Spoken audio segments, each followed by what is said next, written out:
మగవాడు బయట తిరిగి వస్తాడు, ఆడవాళ్ళు వంటగదిలోనే ఉండాలి, మగవాళ్ళు రాగానే ఆడవాళ్ళు లేచిన పడాలి, భర్త చూసినప్పుడు భార్య కొంగు కప్పుకోవాలి, ఇట్లాంటి రావాలి ఇవన్నీ. ఇప్పుడు ఇట్లాంటి ఏం చేయడం ప్లేస్తుందా పిలుస్తున్నాం. అయ్యగారు ఉక్కు మనిషి ఈ రోజు నుంచి, ఆయన ఎట్లాంటి మనిషి నాకు తెలుసే కానీ స్నానం చేసి బట్టలు మార్చుకొని రాకపోతే ఓకే. అరే ఇంటి పరిసరాలు అలర్ట్ చేయక, రియల్ నీడ్ తీరకపోతే మొత్తం డిస్టర్బ్ అయిపోతుంది. సో ఎమోషన్ అనే దాని గురించి నేను నా బూజు కవిత ప్రక్రియలో బూజు కవిత ప్రక్రియ అని బుక్ రాస్తున్నా. నెక్స్ట్ అందులో చిన్న చిన్న పాలిటిక్స్ గా చెప్పిన మాటల్లో కొంచెం అందం ప్రతిఫలించిన మాటలు ఉంటాయి కదా, ఆ వాక్యాలని రాశాను అనమాట. ఫర్ ఎగ్జాంపుల్, నువ్వు యోగా మ్యాట్ కొనుక్కోవచ్చు కానీ యోగా అనుకోలేవు, ఇట్లాంటివి. పెన్ను రీసన్ ఒకటి వచ్చింది, పెన్ను పోతే కొనుక్కోగలం కానీ క్యాప్ పోతే కొనుక్కోలేము. అట్లా అట్లనే ఇంకొక బూజు కవిత ప్రక్రియలో ఇంకొక మాట, నేను ఎప్పుడు 5కే లేచాను, కొన్నిసార్లు 8:05కి, కొన్నిసార్లు 11:05కి, కొన్నిసార్లు 1:05కి. బాగుంది. 5కే లేచాను కానీ కొన్నిసార్లు 8:05కి అట్లా.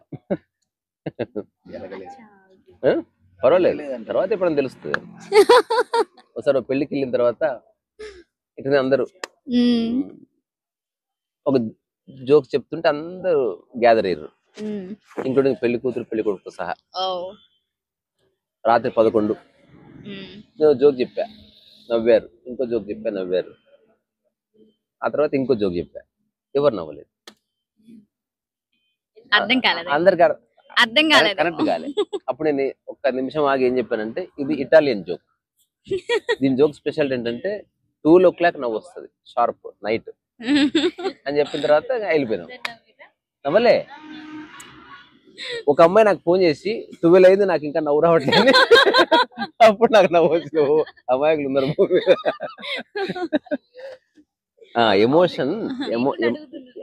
ఎమోషన్ అనే టాపిక్ ఏంటంటే, బూజు కవిత ప్రక్రియలు రాసింది. బాడీకి వస్తే మోషన్, మైండ్కి వస్తే ఎమోషన్. ఓకే, బాడీకి వస్తే మోషన్, మైండ్కి వస్తే ఎమోషన్. మోషన్ అంటే ఏంది? కదలికనే. మోషన్ అయిందా అంటే అర్థం ఏంది? కొంచెం మామూలు రావాల్సిన దగ్గర కొంచెం ఎక్కువ వచ్చిందని. ఎమోషన్ కూడా అంతే, రావాల్సిన దానికన్నా ఎక్కువ, ఓవర్ ఫ్లోయింగ్ సంథింగ్, అది ఎమోషన్ అవుతుంది. అది ప్రతిఫలిస్తుంది మన ఫేషియల్ ఎక్స్ప్రెషన్స్ లో, మన కన్నీళ్ళలో. ఫేషియల్ ఎక్స్ప్రెషన్ లో ఎందుకు రేసా తెలుస్తుంది నాకు, అదే అర్థం కాదు. అంటే చాలా రేర్, అంటే లోపల ఏం జరుగుతుందో ఫేస్ మీద కనబడనీయకుండా ఉంచుకోవడం అన్నది నేను చాలా సార్లు అబ్జర్వ్ చేసా. ఇది అప్పుడప్పుడు మన చుట్టుపక్కల చిన్న చిన్న డిస్టర్బెన్సెస్ జరిగేటప్పుడు అది ఫేస్ లో చూపించకూడదు అనుకుని నేను నా మీద నేను అబ్జర్వేషన్ పెట్టుకుంటా అనుకున్నా, అది ఖచ్చితంగా వస్తుంది, ఎంతమంది వస్తుంది. అదే అంటే ఖచ్చితంగా వస్తుంది. కొందరు ఇట్లా ముఖం వేలాడేస్తారు, మార్చుకుంటారు. వెంటనే మనం అడిగాం అనుకో, నేను మంచిగానే ఉన్నా అని చెప్తారు. క్లియర్ గా కనిపిస్తుంది అది. నువ్వేనా అది? అంతలా కొందరు ఎవరు అనుకుంటే వాళ్ళు. అయితే ఇప్పుడు మైండ్ కి సంబంధించిన ఒక రహస్యం చెప్తే ఎవరికి వాళ్ళు ఆలోచించుకోండి, నమ్మాల్సిన అవసరం లేదు. ఆ బాటిల్ ఇస్తారా? బాటిల్, ఇప్పుడు ఈ బాటిల్ ఉంది కదా, దీన్ని మనం మెటీరియల్ అంటున్నాం. ఈ బాటిల్ సంబంధించిన మనది అనుకోగానే మన మైండ్ దీన్ని ఫోటో తీసి పెట్టుకుంటుంది. దాన్ని మనం ఇమేజ్ అంటున్నాం, లేదా మెమరీ అంటున్నాం, లేదా ధారణ అంటున్నాం, డీప్ రూటెడ్, లేదా ఒకవేళ వస్తువు కాకపోతే నోషన్, ప్రీ కన్సీవ్డ్ నోషన్ అంటున్నాం. రకరకాలుగా మన మైండ్లో స్టోర్ అవుతుంది, కొన్ని శబ్దాలుగా, కొన్ని బొమ్మలుగా, కొన్ని ఆలోచనలుగా ఫిక్స్ అవుతాయి. ఇప్పుడు జనరల్గా ఒకప్పటి ఆధ్యాత్మికత అంతా ఏం చెప్పారంటే, వీటిని త్యాగం చేయని చెప్పారు. త్యాగం చేయాలి అంటే వీటిలో ఏం లేదు, వస్తు ప్రేమలో పడకు, త్యాగం చేయి, డ్రాప్ మెటీరియల్. నీడ్స్ ఉంటాయి కదా అయినా డ్రాప్ మెటీరియల్ బికమ్ స్పిరిచువల్ అనేది ఒక స్లోగన్. అందుకని చాలా మంది సన్యాసం తీసుకున్నారు, ఏం లేకుండా బతకడం, చల్లో ఉండడం, ఫ్రిడ్జ్ లేదు. కంప్లీట్ గా వదిలేసి బతకడం గ్రేటా, లేకపోతే మనం అక్కడికి వస్తున్నాం. బేసికల్లీ ఇది రాంగ్ అబ్జర్వేషన్. రైట్ అబ్జర్వేషన్ ఏంది అంటే, ఇది మెటీరియల్, ఈ మెటీరియల్ సంబంధించిన దాన్ని నేను ఫోటో తీసుకున్నప్పుడు థాట్గా మార్చుకున్నా. కానీ ఉల్టా చేసి చూడదాన్ని. ఇది థాట్, మెటీరియల్ లోపల ఉంది. ఇట్లా ఇట్లా ఇది థాట్, దీని మెటీరియల్ లోపల ఉంది. Okay original bottle is not in your hand, it is in your mind. So మన మైండ్కి ఉన్న ఒక టెండెన్సీ ఏంటంటే, ఇప్పుడు నీవు ఎన్నో నావనుకున్న వస్తువులు ఉన్నాయి, అవన్నీ ఇట్లా పడుకొని ఉంటాయి అనమాట. అవన్నీ ప్లకార్డ్స్ అనుకో, లేదా ఫొటోస్ అన్ని ఉన్నాయి. నీ బాటిల్ రాగానే నీ మైండ్ లో ఉన్న బాటిల్ వచ్చి నిలబడుతుంది. ఎప్పుడు ఆల్వేస్ మిర్రర్ ఇమేజ్. ఎప్పుడైతే ఈ బాటిల్ పోయిందనుకో, ఈ లోపల ఉన్నది పరిచయం అవుతుంది అన్నట్టు. అప్పుడు ఇది దొరికే వరకు అది లోపల, దాన్నే అలజడి ఉంటుందమ్మా మనం. ఇప్పుడు ఆధ్యాత్మికతలో ఏంది, మెటీరియల్ వదిలిపెట్టమన్నారు కదా. ఇప్పుడు మెటీరియల్ లోపడది అనుకున్నాం కదా, అంటే అందరు దీన్ని వదిలిపెట్టి దీన్ని ఉంచుకున్నారు. జస్ట్ ఉల్టా చేయాలంతే. ఓకే, దీన్ని వదిలిపెట్టి దీన్ని ఉంచుకోవాలి. నాకు ఇది సేమ్ జరిగింది రీసా. ఒకసారి మలక్పేటలో ఇదే చెప్పావు నువ్వు. అంటే ఎందుకు మనం కొన్ని రీప్లేస్ చేయలేము లైఫ్ లో అంటే, ఇగ్నోర్ చేయవలసిందే. ఇగ్నోర్ అంటే ఏం లేదు, ఒకసారి దీన్ని చూసిన తర్వాత నీ మైండ్ లోకి ఇమేజ్ ఫామ్ అవుతుంది. ఇది పోగానే ఇది పోగలిగితే చాలు. అది పోవాలంటే నువ్వు దానికి ఇగ్నోర్ చేయాలంటే, నువ్వు దానికి ఎక్కువ మళ్ళీ ఎన్నిసార్లు తీసుకుంటే అన్నిసార్లు ఇమేజ్ క్రియేట్ చేసుకో. రాను రాను నీ మనస్సు ఒక అద్దం వల్ల మారుతుంది. దాన్ని శుద్ధమైన మనసు అని పేరు. నా ఫోన్ పోయినప్పుడు కొత్తది OnePlus, ఈ ఫోన్ కొనేసిస్తే నాకు మైండ్ లో అసలు అవ్వలేదన్నమాట. ఫోన్ పోయినప్పుడు కూడా నేను అంత బాధపడలేదు, దాని ప్లేస్ లో దీన్ని ఊహించుకున్నప్పుడు బాధపడ్డా. అప్పుడు నాకు నువ్వు చెప్పింది గుర్తొచ్చింది. ఓకే, పాత ఇమేజ్ తో కొత్త ఇమేజ్ కనెక్ట్ అవ్వట్లేదు అనేది గుర్తొచ్చింది కదా. ఇప్పుడు యవ్వనంలో ఎప్పుడు ఒక ఫోటో మనది మనకు నచ్చుతుంది, అది ఉంటది. సో ఎప్పుడు నీ అద్దం చూసుకున్నా నీ పాత ఇమేజ్ వచ్చి నిలబడుతుంది. ఎందుకు ఇట్లా లేవు, అట్లా అయిపోయినవి అంటది. అప్పుడు దానికి మేకప్ వేస్తా ఉంటాం అనమాట, ఎంతో కొంత దీనికి మ్యాచ్ అయ్యేటట్టు. మా తెలిసిన ఒక ఆవిడ ఒక మాట చెప్పింది రీసెంట్ గా పెళ్లిలో కలిసినప్పుడు. అంటే ఒక కపుల్ ఆఫ్ మంత్స్ క్రితం, ఒకప్పుడు నిద్రలేసి ఫోటోలు దిగినా భలే అందంగా పడుతుంటే, ఇప్పుడు ఎంత మేకప్ చేసినా మంచిగా పడతలేదు అంటే అయిపోయింది. అది శరీర తత్వం అది. నువ్వు ముసలైనా అందంగానే ఉన్నావు, కానీ అందం అంటే ఇది అని నిర్వచించుకున్నావు కదా, అట్లా నువ్వు లేవు. పోల్చుకోకపోతే మిగిలింది అందమే, అన్ని అందంగానే ఉన్నాయి. ప్రిన్సిపియా ఎథికా అని. అవును, ప్రిన్సిపియా.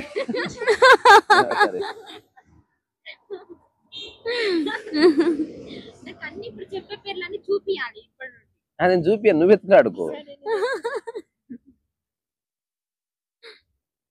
ప్రిన్సిపియా ఎథికా, జి మూర్ అనే ఒక వ్యక్తి రాసిన బుక్ అది. ఓకే, అంటే ఎందుకు చెప్తున్నా అంటే, నేను ఏదో అబద్ధాలు చెప్తలేదు,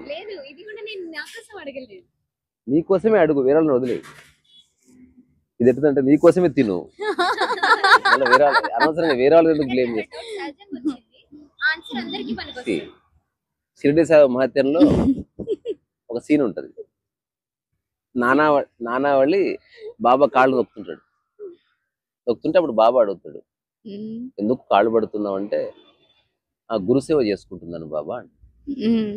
దానివల్ల ఏమొస్తుంది అని అడుగుతాడు పడుకొని. అప్పుడు దానివల్ల జ్ఞానం వస్తుంది, పుణ్యం వస్తుంది.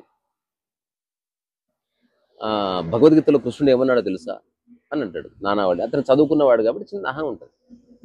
అప్పుడు బాబా ఏమంటాడంటే, ఏమన్నాడో చెప్పు. అప్పుడు అతను ఒక శ్లోకం చెప్తాడు, తద్విద్ది ప్రణిపాతేన పరిప్రశ్నేన సేవయ ఉపదేక్షంతి తే జ్ఞానం జ్ఞానిన తత్వదర్శన అని ఒక శ్లోకం చెప్తాడు. చెప్పిన తర్వాత అప్పుడు బాబా క్యారెక్టర్ అడుగుతుంది, ఏది మరోసారి చెప్పు అంటే, ఇది సంస్కృతం బాబా, నీకు అర్థం కాదు, దాని అర్థమనే చెప్పు అంటే. తత్వవిధులైన వాళ్ళు, బ్రహ్మజ్ఞానులు, వాళ్ళని మనం ప్రశ్నలు అడిగి సందేహ నివృత్తి చేసుకుంటే మన జ్ఞానం వస్తుంది, దాని సారాంశం. అప్పుడు ప్రశ్నించడం అంటే అని అడుగుతాడు. చర్చ స్టార్ట్ అవుతుంది. ప్రశ్నించడం అంటే గురువు ప్రశ్నించడం అని. అచ్చా, మళ్ళీ అందులో పరిప్రశ్న అని వచ్చింది కదా, పరిప్రశ్నేన సేవయ. మరి పరి అంటే అప్పుడు ఈ నానవళి క్యారెక్టర్ చెప్తుంది, పరి వేరు ప్రశ్న వేరు కాదు, రెండు ఒకటే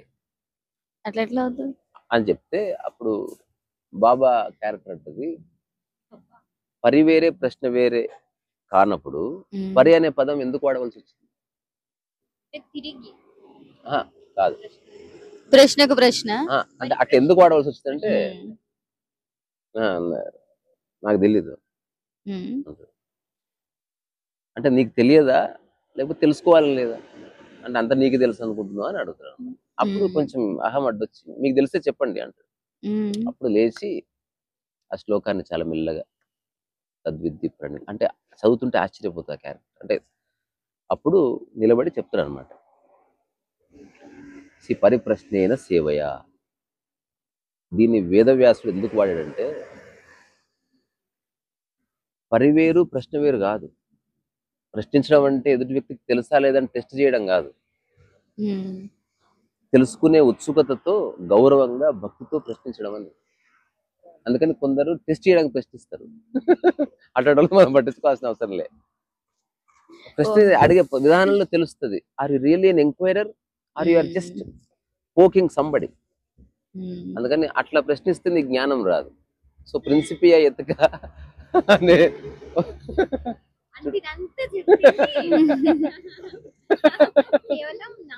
మీకోసమే ప్రిన్సిపియా ఎత్తిక G.E. మూర్ రాసిన పుస్తకంలో ఒక దాన్ని విచారణ చేశారు. What is good? Good good చెప్పండి చూద్దాం. నీకు చెప్పలేదు. వాట్ ఈస్ గుడ్ చెప్పు. ఏది మంచి? ఏది మంచి? మంచి థాట్ తో చేస్తే అన్ని మంచి. అట్లా చెప్పొద్దు, విచారణ చేయాలి. ఇప్పుడు మంచిదని ఎట్లా చెప్తావు? ఏది మంచి? ఈ డ్రెస్ చాలా మంచిగా ఉంది అట్లా ఎట్లా రకరకాల ఫిలాసఫర్స్ రకరకాల నోట్స్ రాశారు దాని గురించి. అంటే అప్పుడున్న సమాజంలో ఉన్న థింకర్స్ ఇంటెలిజెన్షియా ఉంటారు కదా, వాళ్ళని అడిగితే వాళ్ళు రాశారు.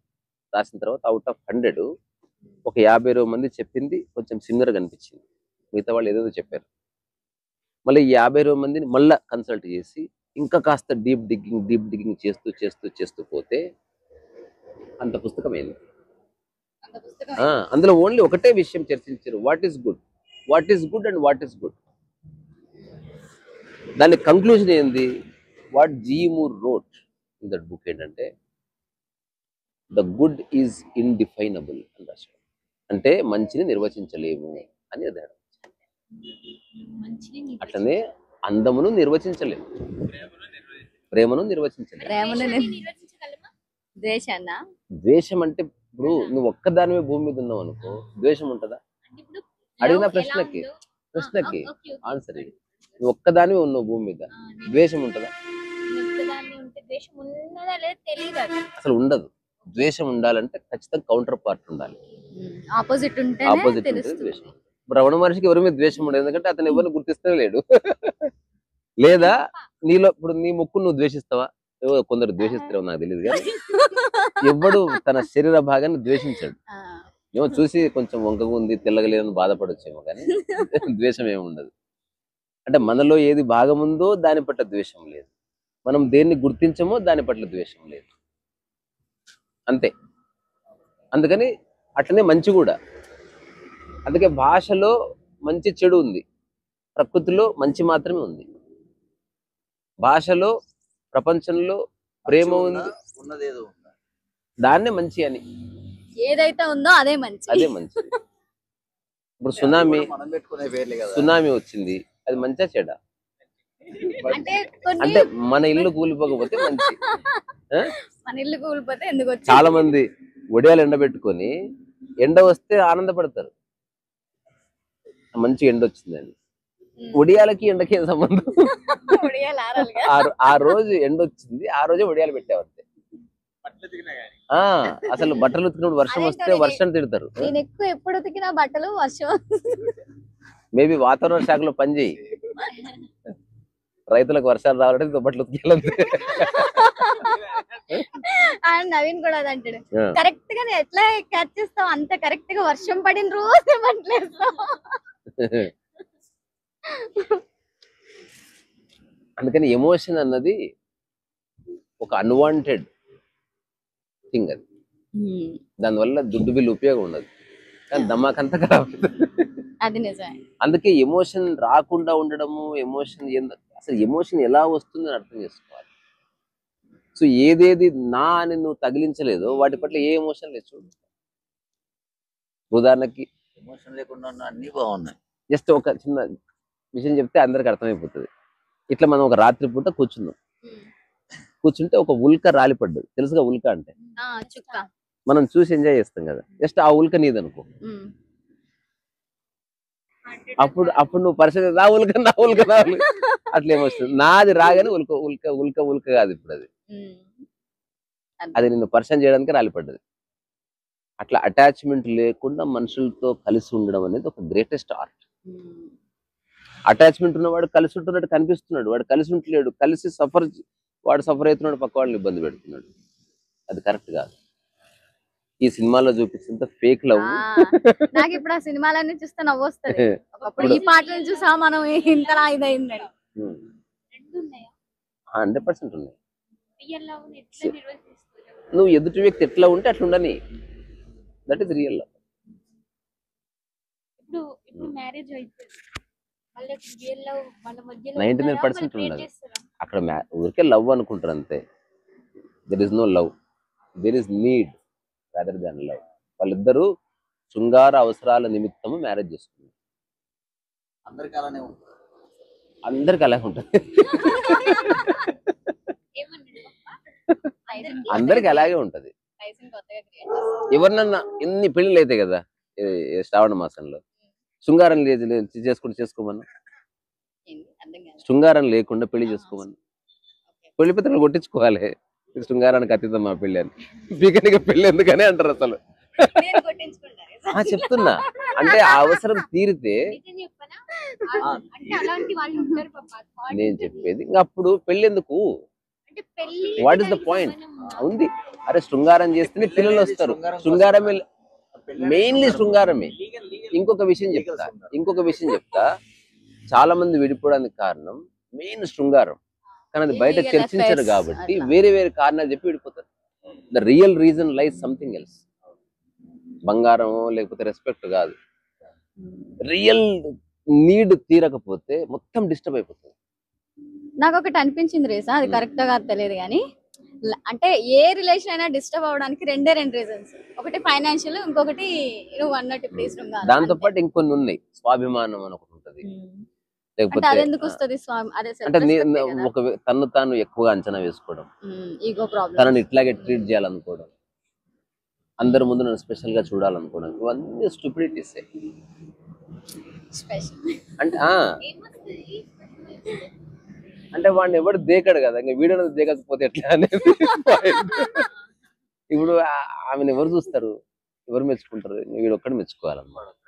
ఎవరు పక్కింటోడు పట్టించుకోడు. ఈ ప్రపంచంలో ఉన్న 840 కోట్ల మంది అదే అవసరం ఉన్నంత వరకు చూసుకుంటారు. అట్లా తర్వాత నుంచి నాతో అయితలేదు. అందుకని మనుషుల్ని పెళ్లి చేసుకునేది ఎందుకు అంటే దాన్ని అర్థం చేసుకోవడానికి, దాంట్లో పడి సావడానికి కాదు.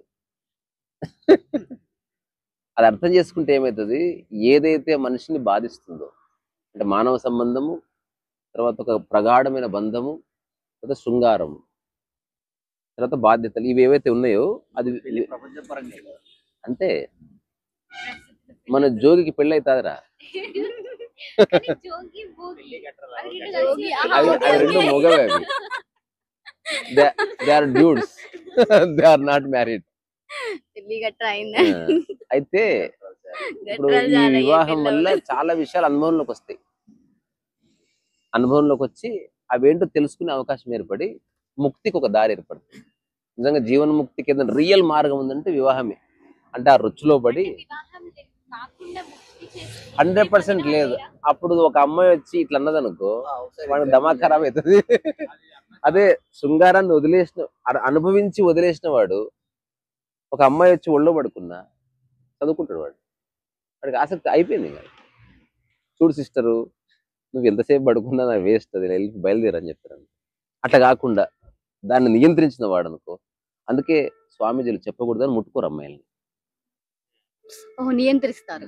మరి అంటే చెడిపోతుంది.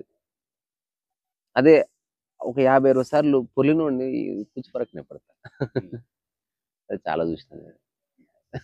అని ఒక థాట్ వచ్చేస్తుంది, ఫ్రీ అయిపోతాను మైండ్. అట్లా ఫ్రీ అయిపోవడానికి మ్యారేజ్. అంటే ఈ ప్రకృతిలో ఉన్న ఒక ఎవరికి అర్థం కాని రహస్యాల్లో గాఢ నిద్ర ఒకటి, ఆకలి ఒకటి, మైథునం ఒకటి, ఈ మూడే అల్టిమేట్ ట్రూత్స్ ఆఫ్ లైఫ్. అందుకే శృంగారము, నిద్ర, ఆ తర్వాత ఆకలి, ఈ మూడు తీసేసి చూడు అసలు లైఫే లేదు అసలు. ఆ శృంగారం పడిపోతే బంగారం పడిపోతుంది తెలుసా? బంగారం చీరలు, పట్టు చీరలు పడిపోతాయి, పూజార్లు పడిపోతారు. అత్యంత దగ్గర దారి అర్థం చేసుకుంటే. తెలియక అంటే వాళ్ళు ఏం చేస్తున్నారు, పారిపోతున్నారు. వాళ్ళు దాన్ని అర్థం చేసుకోవడానికి కాకుండా మభ్య పెట్టుకుంటున్నారు. నువ్వు పోరాడాలి అక్కడ. ఏం అర్థం చేసుకోవాలి అంటే వాట్ ఈజ్ ఇట్ ఏం అర్థం చేసుకోవాలి, అది అర్థం చేసుకో. ఇప్పుడు కాన్ఫ్లిక్ట్ ఎక్కడుందో అది చూసే అదృష్టం, అవకాశం పెళ్లిలోనే ఉంది. కాన్ఫ్లిక్ట్ ఎక్కడ వస్తుంది అంటే డీపెస్ట్ మానవ సంబంధాలు ఎక్కడున్నాయిరా? కుటుంబంలోనే లేవా? అది కుటుంబం ఎట్లొచ్చింది? వివాహం వల్లనే వచ్చింది. అంటే తల్లి, తండ్రి, భార్య, భర్త, 2 పిల్లలు, వీళ్ళ మధ్యనే ఉంటది పంచాయతీ అంతా. దాన్ని నువ్వు క్లియర్ చేసుకుంటే ఇంకా ప్రపంచంలో ఎక్కడైనా క్లియర్ ఉండొచ్చు. సైకలాజికల్ ఫ్రీ అయిపోవడానికి అయితే ఒక పాప, గ్రేటెస్ట్. మన తాతలు, ముత్తాతలు, మన నాన్న వాళ్ళు, వాళ్ళ జనరేషన్ లో చాలా వరకు కలిసి ఉన్నారు. ఇప్పుడు ఎందుకు ఎక్కువగా కలిసి ఉన్నారని నువ్వు అనుకుంటున్నావు. అంటే వాళ్ళకు వసతి లేక కలిసేం లేరు, ఆర్థిక స్వతంత్రం లేదు. రెండోది, కొన్ని కుటుంబ వ్యవస్థలో ఒకప్పటి ఆర్థోడాక్స్ కుటుంబాల్లో కఠినమైన డివిజన్స్ ఉండేవి. మగవాడు బయట తిరిగి వస్తాడు, ఆడవాళ్ళు వంటగదిలోనే ఉండాలి, మగవాళ్ళు రాగానే ఆడవాళ్ళు లేచిన పడాలి, భర్త చూసినప్పుడు భార్య కొంగప్పుకోవాలి, ఇట్లాంటి రావాలి ఇవన్నీ. ఇప్పుడు ఇట్లాంటి ఏం చేయను ప్లేస్తుందా పిలుస్తున్నావు? ఒకప్పటిలా లేదు, ఇప్పుడు చాలా ఫ్రెండ్లీ మేనర్ వచ్చేసింది. అందుకని ఇప్పుడు అర్థం చేసుకోవడం చాలా ఇది. అప్పుడు అర్థం చేసుకోవడానికి ఏం లేదు, అంత డెడ్ రిలేషన్షిప్స్ అవి సోకాల్డ్ ముసుగు లోపట క్రియేట్ చేసుకున్నవి. దాన్ని అప్పుడే తెలుస్తుంది కదా. తెలుస్తుంది. అదే లేకపోతే ఇప్పుడు ఉదాహరణకి అసలు శృంగారం అనే వాంఛనే లేదనుకో, పెళ్ళక్కర్లేదు ఇంకా. అప్పుడు కంపానియన్షిప్ వస్తుంది నెక్స్ట్, అంటే బీయింగ్ విత్ సంబడి. అప్పుడు కుక్కవుడు ఓకే. అంటే ఒక మైండ్ ని అండ్ ఒక బాడీని అత్యంత దగ్గరగా చూడగలిగే అవకాశం వివాహంలోనే ఉంది, ఎక్కడ లేదు. నువ్వు ఎంత ఫ్రెండ్స్ అనుకున్నా మా అంటే హగ్ చేసుకుంటారా, పిర్ర గిల్లుకోరు కదా. అది అక్కడ ఒక్క చోటనే ఉంది అది. అంటే నువ్వు గిల్లుకో, గిచ్చుకో, కాలు మీద కాలేసుకో, పొర్లు దండాలు పెట్టు, కాళ్ళు మొక్కు, whatever it may be, everything happiness there. ఒక చిన్న మలయాళం సినిమా చూసిన, తెలుగు డబ్బింగ్ అది. అందులో ఒక చిన్న బిట్ ఉంటుంది. ఒక పెద్ద లీడరు వెనక ఒక 1000 మంది క్యాడరు నినాదాలు చేసుకుంటూ వస్తారు.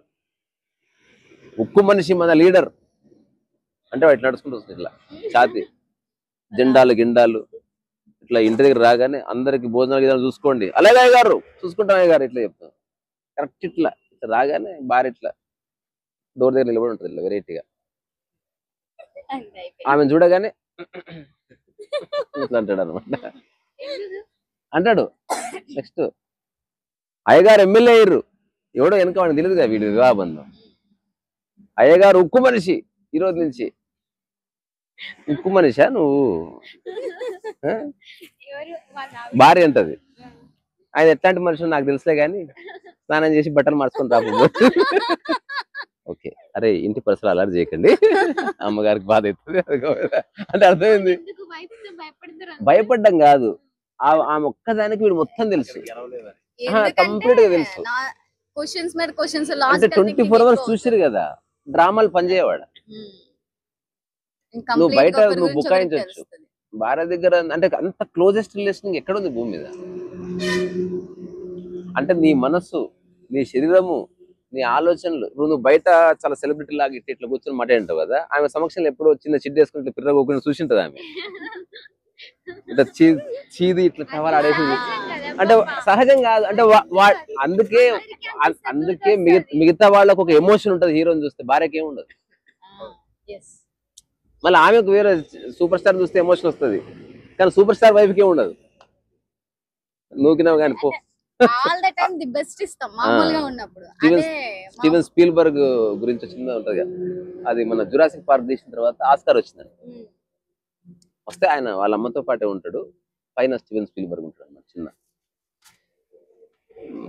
పొద్దున్న వాళ్ళ అమ్మ డోర్ తీయగానే కొన్ని వందల మంది కెమెరామెన్లు, మీడియా, ఆమె ఆశ్చర్యపోయి ఏం పోయే కాలం వచ్చింది ఇట్లా వచ్చిందన్నదంట. అంటే తెలియదా మీ అబ్బాయి పెద్ద దర్శకుడు, గొప్పవాడు, ఆస్కార్ వచ్చింది, అంత గొప్ప వాడు అంటే వాడి బొంద, వాడికి రూమే చక్క పెట్టుకోనికి రాదు, పెద్ద ఆస్కార్ అంటే పక్క జరగని అన్నది. అంటే అట్లుంటది. అందుకే ఒక ఓల్డ్ సామెత ఉంది కదా, ఢిల్లీకి రాజేంద్ర తల్లి కొడుకు అని, ఆడ పిట్టకథలు నడువు. అందుకే ఇప్పుడు అమ్మ చూసింది నిన్ను 100% ఒక యాంగిల్, నీ బాల్యము, నీ అల్లరి, నీ లఫుట్ పనులు, నీ దొంగతనాలు, బాత్రూంలోకి పోయి అదే చేయడాలు, ఆ తర్వాత కిచెన్లోకి పోయి చక్కెర బుక్కడాలు, ఇవన్నీ చూసింది. అందుకే నువ్వు ఇప్పుడు ఎన్ని కథలు చెప్పినా నువ్వు ఎవరో నాకు తెలుసనే అంటది ఆమె అక్కడ. అందుకని అమ్మ దగ్గర లాజిక్ నడవదు. నువ్వు ఎంత డ్రామాలు ఆడినా బెడ్రూమ్ లోకి వచ్చినాక యూ హ్యావ్ టు బీ, ఎంతసేపు నటిస్తావు, you have to be real. అందుకని తెలుసు ఆమెకు నువ్వెవరో, అట్లనే ఆమె గురించి నీకు తెలుసు. అందుకని ఒక చిన్న చనువు ఏర్పడుతుంది, ఎవరి దగ్గరైనా ఒక చిన్న రెస్పెక్ట్ ఉంటది, ఇక్కడేమో ఎక్కువ చనువు ఉంటది. ఇట్లా ఇట్లా ఒకసారి చూసుకుంటే అర్థమైపోతుంది. ఆ చనువు వేరే. అంటే ఈ చనువులో ఏమంటారు చెప్పుకోకూడదు కానీ ఒక పెనట్రేషన్ ఉంది. పెనట్రేషన్ అంటే శృంగారం లోపల ఒకరినొకరు గుచ్చుకుంటారు. అందుకని ఎవ్వరు చూడనివి, ఎవరి దగ్గర చెప్పనివి, ఎప్పుడు అనుభూతి చెందనివి ఆ గదిలో అది అది అందరికి ఎంత జనాభా ఆడికలు వచ్చింది.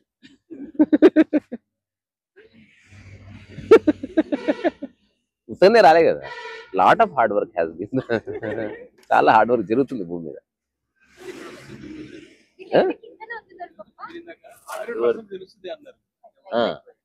అంటే తెలుస్తుందంటే అది నిజమో అవునో వాళ్ళకి తెలుసు అనిపిస్తుంది.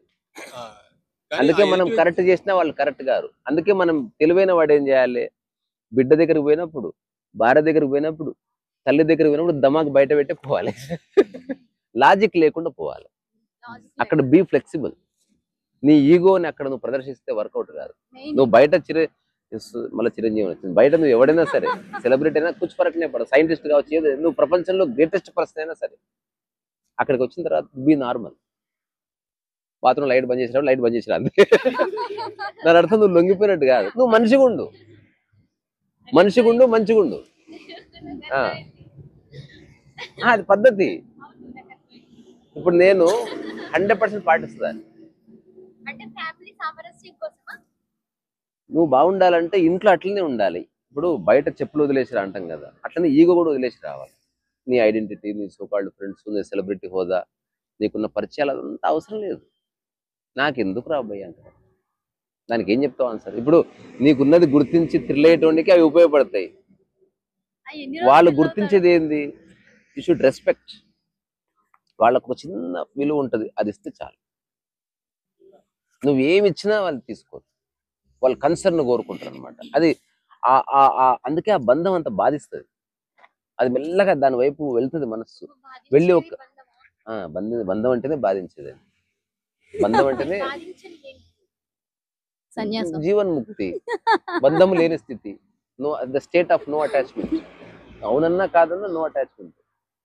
ఇప్పుడు నీళ్ళు తాగిన తర్వాత బాటిల్ వదిలేసిపోతావు కదా, అట్లా వదిలేసిపోవాలి భార్యని.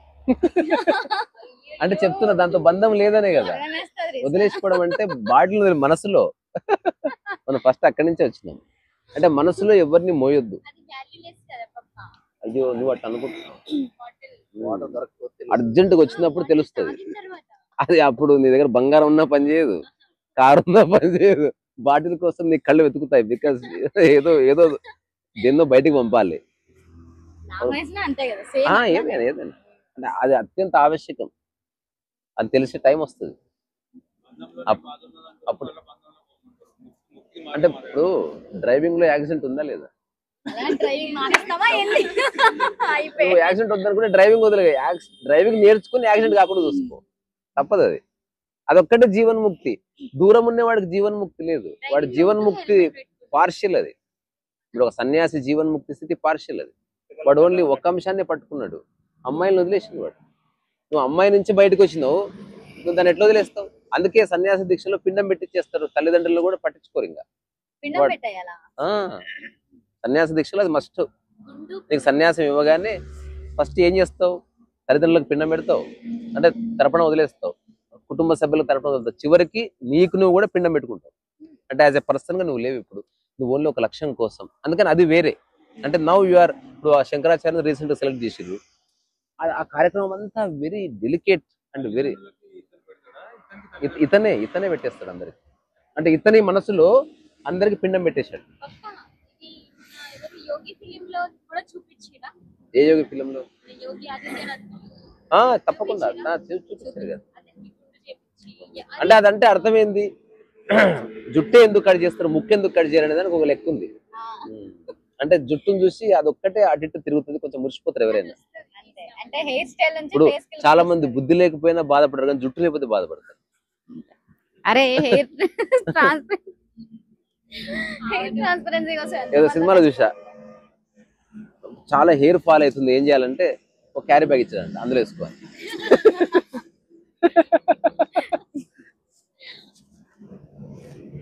సో ఇప్పుడు నేను చెప్తున్నా, నా ఎమోషన్ అంతా యాక్టింగే, ఊరికి అవసరం కోసం నటిస్తుంది, నాకే ఎమోషన్ లేదు.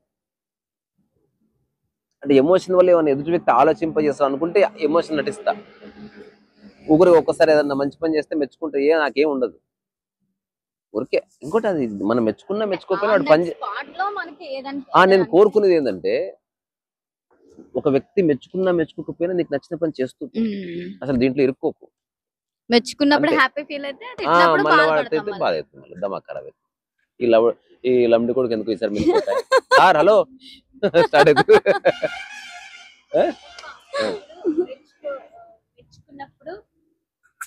మెచ్చుకున్నప్పుడు హ్యాపీ అవ్వద్దు, తిట్టినప్పుడు బాధపడద్దు. అయితే ఏదైనా సంథింగ్ మిస్టేక్ చేసిర్రు, అప్పుడు తిట్టిర్రు వాళ్ళు, బాధపడకుంటే మరి ఎలా రియలైజ్ అవుతాం? నువ్వు సవరించుకో తప్పుని, తెలుసుకోవాలా? ఇప్పుడు పప్పు సరిగా చేపు తిట్టారు అనుకో, దాని అర్థం బాధపడమని కాదు, మళ్ళీ వెంటనే ఆ పప్పు అంతా బయట పడేసి మళ్ళీ ఫ్రెష్ గా పప్పు చేసుకొస్తా అని చెప్పి పప్పు చేసుకొని రావాలి.